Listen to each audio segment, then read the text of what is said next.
एक रूम में एंटर करते ही ना जो सबका ध्यान अपनी तरफ खींच ले उसे ना हम कहते हैं अट्रैक्टिव पर्सनैलिटी। पर क्या आपको पता है कि लोग सिर्फ उनके लुक्स की वजह से नहीं अट्रैक्ट होते, बल्कि असल में वो उनके बात करने के तरीके से लेकर उनकी बॉडी लैंग्वेज, उनके इंटेलेक्चुअल लेवल एंड उनकी ओवरऑल पर्सनैलिटी से अट्रैक्ट होते हैं। नमस्कार दोस्तों, welcome back to my channel untold truth with Neetu.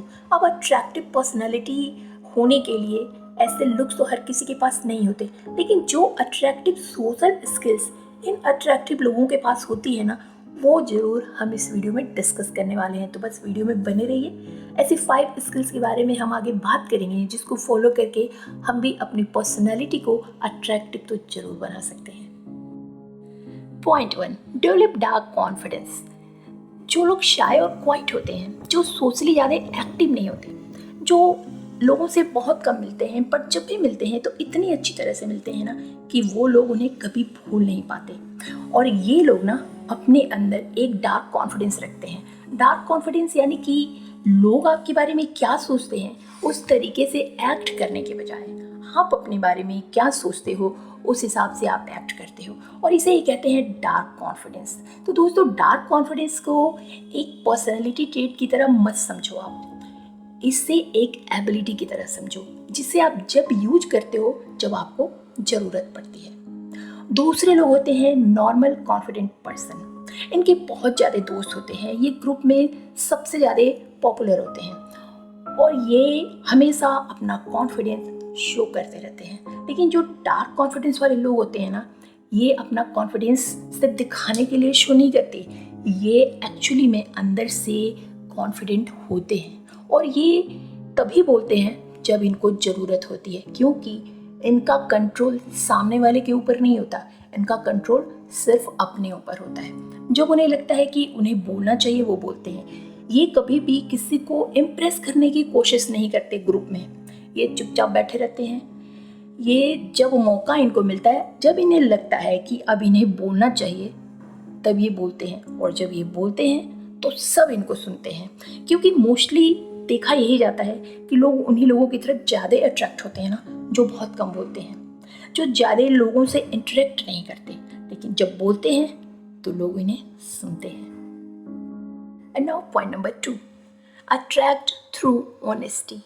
दोस्तों, साइमन सिनेक एक बार एक स्टोरी शेयर करी थी कि वो एक स्टेज प्ले देखने गए थे जहाँ उनकी एक बहुत अच्छी दोस्त एक्ट कर रही थी, जिसे देखने के बाद वो बताते हैं ना कि उन्होंने अपनी लाइफ में इससे ख़राब कुछ भी नहीं देखा था। अगर उनकी दोस्त इसमें एक्ट नहीं कर रही होती ना तो वो उसे पूरा कभी भी नहीं देखते। और जब शो खत्म हुआ तो उन्होंने देखा कि उनकी दोस्त एक बड़ी सी स्माइल चेहरे पे लिए हुए उनकी तरफ आ रही हैं, और आते ही उन्होंने सबसे पहले पूछा कि साइमन, मेरी परफॉर्मेंस कैसी लगी। अब साइमन खुद एक ऑनेस्ट पर्सन है, पर वो बताते हैं कि उस मोमेंट में उनकी वो दोस्त बहुत ज़्यादा खुश थी, वो बहुत ज़्यादा इमोशनल थी। तो साइमन को लगा कि ये सही टाइम नहीं है कि वो उन्हें ऑनेस्टी के साथ जवाब दे, पर प्रॉब्लम ये थी कि वो झूठ भी नहीं बोल सकते थे। इसलिए उन्होंने अपने दोस्त को रिप्लाई करते हुए कहा, I am so proud of you.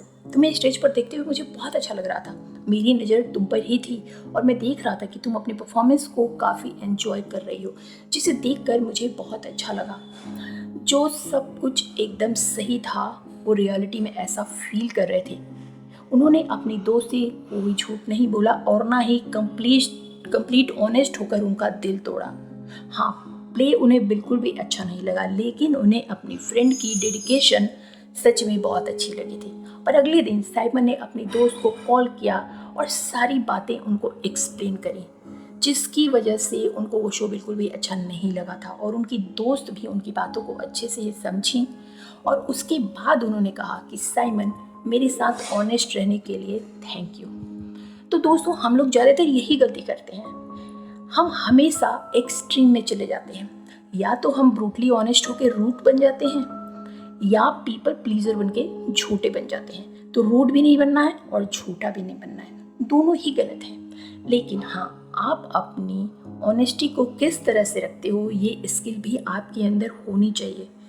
आपको हमेशा ऑनेस्ट रहना है, क्योंकि आप जब भी झूठी तारीफ करते हो ना किसी की, तो सामने वाले को पता चल जाता है कि आप सच बोल रहे हो। And now point number 3, be generous. दोस्तों, जरा इन दोनों सिचुएशंस पे ध्यान दो। एक हीरो जो विलेन को मार के उसका सारा सोना लेके चला जाता है, वहीं दूसरा हीरो विलेन को मार के सारा सोना गरीब गांव वालों को बांट देता है। आपको इन दोनों हीरो में से कौन ज़्यादा पसंद आया? आई एम श्योर सेकेंड वाला, right?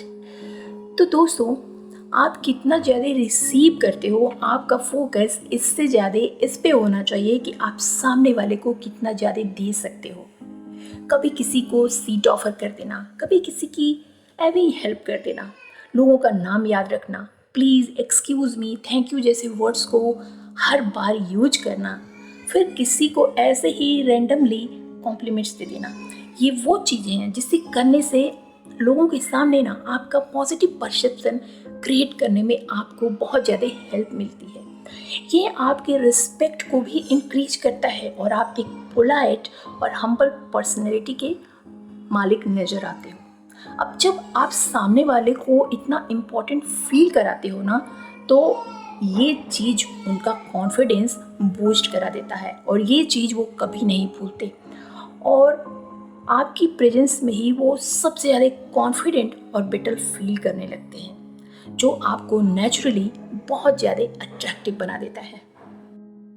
And now point number 4, handle the insult smoothly ना। ये सबसे इम्पॉर्टेंट स्किल है कि जब आप अपने ऊपर काम करके ज़्यादा अट्रैक्टिव बनने की कोशिश करोगे ना, तो बहुत से लोग आपसे अट्रैक्ट तो होंगे, लेकिन इसके साथ ही बहुत से ऐसे लोग भी हैं ना जो आपसे जेलस भी फील करेंगे और कई बार आपको ऐसे सिचुएशन से डील करना पड़ेगा जहां लोग आपकी इंसल्ट करेंगे, आपको नेगेटिवली डाउन करने की कोशिश करेंगे। ऐसे टाइम पर जब आप एकदम से डिफेंसिव हो जाते हो और गुस्सा करने लग जाते हो, तो ये ना कुछ और नहीं, आपके अंदर की इनसिक्योरिटी को दिखाता है और ये एक चीज़ आपको एक वीक पर्सनैलिटी वाला पर्सन बना देती है। अब वैसे तो अगर कोई आप पर अटैक कर रहा है या आपको यूज कर रहा है, आपकी सेल्फ रिस्पेक्ट को डाउन कर रहा है, तब डिफेंसिव होना और खुद को प्रोटेक्ट करना ही चाहिए। बट जब कोई जेलसी में या ऐसे ही आपकी इंसल्ट करने की कोशिश करे ना, तो वहाँ ऑफेंड हो जाना आपको ही वीक बनाता है। आप खुद कभी नोटिस करना, एक अट्रैक्टिव पर्सन हमेशा अपने अग्रेशन को कंट्रोल में रखता है। आप उस पर्सन से ज़्यादा अट्रैक्टेड फील करते हो ना जो ज़्यादा काम होता है, ना कि उस पर्सन से जो छोटी छोटी बात पर इरिटेट हो जाता है। सो ज़्यादा अट्रैक्टिव दिखने के लिए किसी की बात को या इंसल्ट को अपने दिल से मत लगाओ। खुद का एक काम एटीट्यूड रखो और सामने वाले की बातों को लाइटली लेके ह्यूमर के साथ रिस्पॉन्ड करो। आसपास के लोग जब आपको देख रहे होंगे कि आप कैसे खुद के साथ सिक्योर हो, आपको ईजिली प्रोवोक करना बहुत मुश्किल है और जब भी कोई आपसे उल्टी सीधी बात करने की कोशिश करता है ना, तो आप उसे ह्यूमर में कन्वर्ट करके मूड को लाइट अप कर देते हो। तो ये ट्रेट सबको बहुत ज़्यादा अट्रैक्टिव लगेगी आपकी। And now point number 5, create the illusion. Looks doesn't matter, look से कुछ नहीं होता, पर्सनैलिटी ही सब कुछ है। हम चाहे ना तो ये सब बोलकर आपको अच्छा फील करा सकते हैं और आपका टाइम वेस्ट कर सकते हैं, लेकिन जो बात कड़वी है लेकिन सच है, उसे एज इट इज़ आपके सामने रखना भी ज़रूरी है। तो दोस्तों, आपको हेलो इफ़ेक्ट के बारे में तो शायद पता ही होगा, जहाँ पर आपका अपीयरेंस ही आपकी पर्सनैलिटी को मोल्ड कर देता है। अगर आपके सामने कोई सूट वगैरह पहन के या बहुत अच्छी सी साड़ी या बहुत महंगी सी ड्रेस पहन के, अच्छा चश्मा और महंगी दिखने वाली घड़ी पहन के एकदम वेल ड्रेस्ड होके आ गया, डजेंट मैटर वो लड़की है या लड़का, तो आप ऑटोमेटिक ना उसे एक रिच पर्सन के साथ एसोसिएट कर लोगे और हेलो इफ़ेक्ट इसे ही कहते हैं और ये ऐसे ही काम करता है। सो ये कहना कि लुक्स मैटर नहीं करते, ये सरासर गलत है। लुक्स मैटर करते हैं, मानो या ना मानो, first impression is last impression. अगर कोई आपको इसका उल्टा बोल रहा है ना, तो समझ जाओ कि वो बस आपसे झूठ बोल रहा है। इस बात को जितना जल्दी एक्सेप्ट कर लोगे आप, उतनी ही जल्दी इस पे एक्शन ले पाओगे, क्योंकि अपने लुक्स को इम्प्रूव भी करा जा सकता है।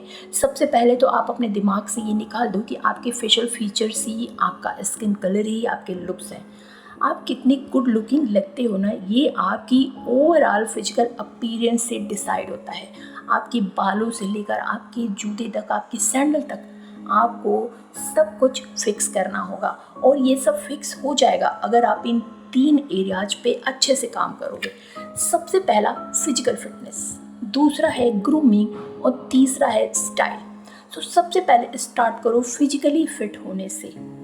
Daily exercise and all that जो भी आपकी पर्सनैलिटी को फिट करते हैं वो आप करके अपनी बॉडी को शेप में लेके आओ। ग्रूमिंग में आपका हेयर स्टाइल, स्किन हाइजीन ये सब आ जाता है। और लास्ट स्टाइल में आएगा आपका ड्रेसिंग सेंस। आप किस तरह के कपड़े पहनते हो, उन्हें कैसे पहनते हो, ये सब आपका स्टाइल बनता है। अगर आप इन तीनों एरियाज पे फोकस करके अपनी बेस्ट फिजिकल अपीयरेंस सेट कर लो ना तो आधा काम तो हो गया। अब आपको फोकस करना है अपनी पर्सनैलिटी पे। तो दोस्तों ये थे कुछ सिंपल एंड ईजीएस्ट टिप्स जिनको फॉलो करके ना आप भी अपनी पर्सनैलिटी को और ज़्यादा अट्रैक्टिव बना सकते हो, जिससे कि लोग आपसे अट्रैक्ट हों। जब भी आप एक रूम में एंटर करो ना तो सबकी नज़रें सिर्फ और सिर्फ आप पर हों। तो आई होप आपको वीडियो अच्छी लगी हो तो एक लाइक कर देना, नियर एंड डियर को शेयर कर देना एंड चैनल को सब्सक्राइब करके नोटिफिकेशन बेल भी दबा देना। और आपको कौन सी टिप्स सबसे अच्छी लगी या फिर आप किस वाली टिप्स पे सबसे पहले काम कर रहे हो, ये मुझे कमेंट करके ज़रूर बताना। Till then bye bye.